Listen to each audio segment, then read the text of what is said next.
ఈ శ్లోకం మనకు బృహదారణ్యక ఉపనిషత్ నుండి లభిస్తున్నది. ఇందులో అసతోమా సద్గమయ అంటే అసత్యము నుండి సత్యము వైపుకు నడిపించు, తమసోమా జ్యోతిర్గమయ చీకటి నుండి వెలుగు వైపుకు నడిపించు, మృత్యోర్మా అమృతం గమయ మృత్యువు నుండి అమృతం వైపుకు నడిపించు అని దీని అర్థం. ఇక్కడ అసత్యముగా చీకటి నిండి ఉన్నది, మృత్యుపరమవుతున్నది ఏది అని మనం గమనించాలి. ఆత్మకు మృత్యువు లేదు అన్న విషయం మనకు తెలుసు. మరి ఇప్పుడు అసత్యముగా చీకటితో మరణము చెందుతున్నదేంటి? ఏదైతే జడముగా అజ్ఞానముతో అంధకారంలో ఉంటూ పదే పదే మృత్యువశమవుతున్నదో దానినే మనము చైతన్యపరంగా, జ్ఞానపరంగా ప్రకాశము వైపుకి, అమరత్వం వైపుకి తీసుకెళ్ళాలి. ఇదే కదా సాధన. అజ్ఞానము, మరణము ఇవి ఏవీ లేని స్థితిలో ఉన్న ఆత్మ ఇక ఏం పొందడానికి ఈ సృష్టి ఆరంభమైంది? సృష్టిలోని ప్రతి వస్తువు, ప్రతి జీవి ఎంతో కొంత చైతన్యం కలిగి ఉన్నవే. భౌతిక వస్తువుకి కూడా అతి తక్కువ శాతంలో చైతన్యం ఉంది. All matter is energy condensed to a slow vibration అంటారు. అంటే పదార్థం అన్నది అతి తక్కువ ప్రకంపన కలిగిన చైతన్య శక్తి. 100% చైతన్యం కలిగిన దాన్నే మనం దైవం అంటున్నాం. ఇదే చైతన్యం జీరోలో ఉంటే దాన్ని భౌతిక పదార్థం అంటున్నాం.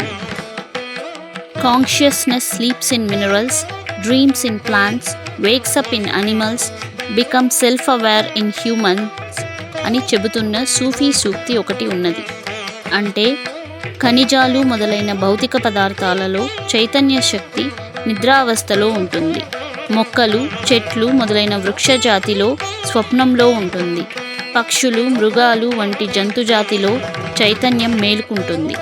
మానవ జాతిలో చైతన్యం ఎరుకకు వస్తుంది. పరిణామంలో ఇలా ఎదుగుతూ చివరిగా దైవస్థితి అయిన 100% సంపూర్ణ చైతన్య స్థితిని చేరుకుంటుంది. భౌతిక పదార్థాలలో చైతన్యం నిద్రావస్థలో ఉంటుంది.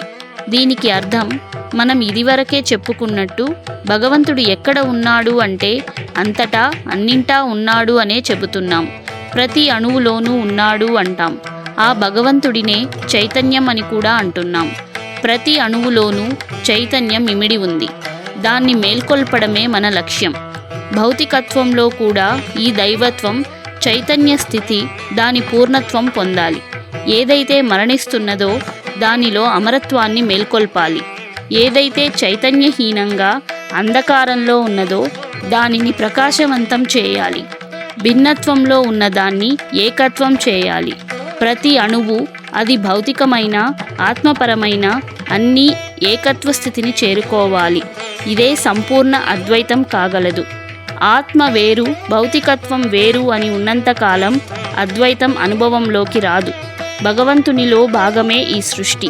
భౌతికత్వాన్ని విస్మరించడం భగవంతునిలోని కొంత భాగాన్ని విస్మరించడమే అవుతుంది. మరి ఇందులో అద్వైతం ఎక్కడుంది? మన పురాణాలలో 7 చిరంజీవుల ప్రస్తావన ఉందని మనకు తెలుసు. మరి ఈ చిరంజీవత్వం 7 పొందగలిగారు అంటే దానికి అవకాశం అన్నది ఉన్నట్టేగా. ఆ 7 మాత్రం ఇది ఎలా సాధ్యమైంది? పురాణాల ప్రకారం ఈ అమరత్వం కొందరికి వరమైతే మరికొందరికి శాపంగా మారింది. శాపానికి కారణం వారిలోని అజ్ఞానమనే అంధకారమే. కానీ వరముగా పొందిన వారు సంపూర్ణంగా వారి పూర్ణత్వ స్థితిని అనుభవిస్తున్నారు అనే అనుకోవచ్చు. ఈ పురాణ గాథల ద్వారా మనకు తెలియజేయబడేది ఒక్కటే, భౌతిక అమరత్వం సాధ్యమే అని. మహాభారతంలోని సావిత్రి, సత్యవంతుల కథ మనకు ఈ సాధ్యతను స్పష్టం చేస్తుంది. దీనినే శ్రీ అరబిందుల వారు సావిత్రి అనే మహాకావ్యంగా రూపొందించారు. ఇది పూర్తిగా మరణాన్ని జయించడం గురించే ప్రస్తావిస్తుంది. అసలు ఫిలాసఫీ, తత్వశాస్త్రం అంటే ఏంటి? మానవుని ఉనికిని, జీవితాన్ని గురించిన సత్యాన్ని వివిధ కోణాల్లో క్రమబద్ధంగా అధ్యయనం చేసేదే తత్వశాస్త్రం. ఇది ఆధ్యాత్మికంగాను జీవం యొక్క ఉనికిని కూడా అధ్యయనం చేస్తుంది. మరి జీవం యొక్క ప్రాథమిక సమస్య ఏంటి? జీవాన్ని కోల్పోవడం. ఈ సమస్యకు పరిష్కారం వెతకడమే తత్వశాస్త్రం యొక్క ప్రధానమైన లక్ష్యం. అందుకే వள்ளలార్ గారు తిరువరుట్పాలో ఓ ప్రపంచ జనులారా, విశ్వములోని ఇతర లోకవాసులారా, మీ జీవితమంతా అద్భుతమని ఆనందమయమని భ్రమపడకండి. మరణమనే ఆవేదనపూరితమైన అవరోధాన్ని అధిగమించిన జీవితమే అసలైన జీవితం అని గ్రహించి దాన్ని పొందుటకు ఆత్మపూర్వకంగా అపేక్షించి ఇక్కడకు రండి. అసమాన కరుణాసాగరుడైన నా తండ్రి నాలోని చిదాకాశమనే సిద్ధిపురంలో చిదానంద నాట్యమాడుచున్నాడు ఈ క్షణంలోనే, ఇది సత్యము అని అంటున్నారు ఇక్కడ. మానవునికి అమరత్వం సాధ్యమని ఎన్నో వేల పాటలలో ధృవీకరించారు వள்ளలార్ గారు. తన పాటల ద్వారా చెప్పడమే కాదు, తానే స్వయంగా ఆ స్థితిని పొంది నిరూపించి చూపించారు ఆయన. గాలి వలన గాని, భూమి ఆకాశం వలన గాని, అగ్ని వలన గాని, సూర్యుడు మొదలైన వాటి వలన, మరణము వలన గాని, రోగము వలన గాని, మారణాయుధాల వలన గాని, గ్రహ ఫలముల వలన కలుగు చెడు వలన గాని ఏ విధముగాను ఎప్పటికీ ఎన్నడును నశింపక శాశ్వతముగా ఉండే శరీరమును కోరాను. తక్షణము నాకు అనుగ్రహించాడు. ఓ ప్రపంచ జనులారా, దీనిని అంగీకరించడం వలన మీకు కలిగే అపకీర్తి ఏమీ లేదు. రండి, నా అరుట్పెరుంజ్యోతిని శరణు పొందండి అని అంటున్నారు ఇక్కడ. అసలు మరణం అంటే ఏంటి? మరణం కూడా ఒక రోగమే అని అంటారు వள்ளలార్. అది ఒక మహమ్మారి అంటారు ఆయన.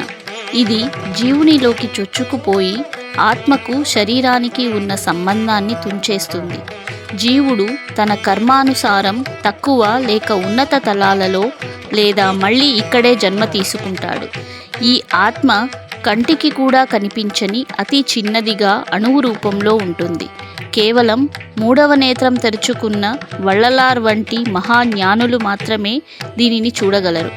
వள்ளలార్ గారు ఇతరులలో ఉన్న ఆత్మను చూడడమే కాదు, ఇప్పుడు దాని యొక్క స్థితిగతులు ఎక్కడ ఏ తలంలో ఉంది అన్న విషయాన్ని కూడా గ్రహించగలరు.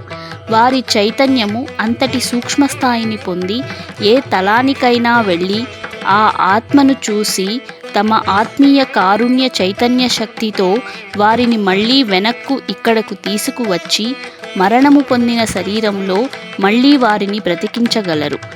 ఇదే మరణించిన మృతదేహాన్ని మళ్ళీ బ్రతికించే సూక్ష్మ విజ్ఞానము. ఇందులో మన వள்ளలార్ గారు గొప్ప ప్రావీణ్యుడు. ఇది కేవలం ఆత్మీయ కారుణ్య చైతన్య శక్తి ద్వారా మాత్రమే సాధ్యమవుతుంది. ఎందుకంటే కరుణ, ప్రేమ వంటివి అతి సూక్ష్మ చైతన్య శక్తులుగా ఉన్నాయి. ఇదే సృష్టికి మూలంగానూ ఉంది. ఇదే ఈ సృష్టినంతటినీ, అందులోని జీవులనన్నింటినీ సృష్టించి వాటికి కావలసినవన్నింటినీ సమకూరుస్తున్న సర్వశక్తివంతమైన చైతన్య శక్తిగా ఉంటూ ఉన్నది. దీనిని అరుట్పెరుంజ్యోతి అనే అనంతమైన అనుగ్రహ జ్యోతి అంటున్నారు వள்ளలార్. ఆయన ఈ అత్యున్నత చైతన్య స్థితిని పొంది ఉన్నారు. దీనికి సంబంధించిన సంపూర్ణ విజ్ఞానాన్ని తిరువరుట్పా గ్రంథము మరియు ఆయన నిర్మించిన సత్యజ్ఞాన సభలో పొందుపరిచారు. ఎవరైతే అరుట్పెరుంజ్యోతి అనే అనంతమైన అనుగ్రహ జ్యోతిని తమలో దర్శించి అనుగ్రహాశక్తిని పొందుతారో వారు మరణించిన వారిని సైతం బ్రతికించగలరు.